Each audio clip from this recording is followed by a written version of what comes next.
This is Levi Lusko, and today, the verse for today comes from Philippians chapter 4, verse 6, where Paul says, "Be anxious for nothing, but in everything, by prayer and supplication, with thanksgiving, let your requests be made known to God."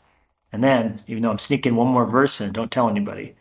"And if you do this," is what's implied, "the peace of God, which surpasses all understanding, will guard your hearts and minds through Christ Jesus."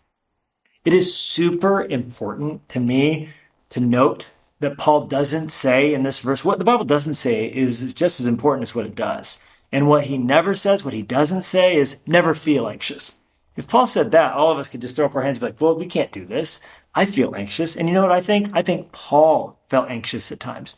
He admitted openly, at times despaired even of life itself.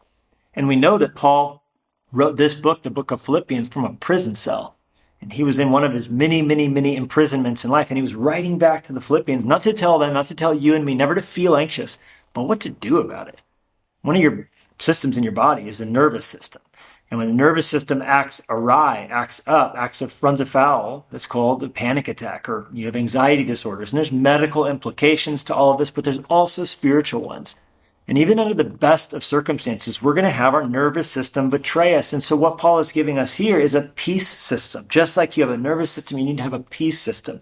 And the peace system is to, in the midst of what you're facing, choose to direct your attention to God in prayer and to be thankful, not for everything you face, but in the midst of everything that you face, let those requests be made unto God. And the peace of God, which passes understanding. How does it work? I don't know.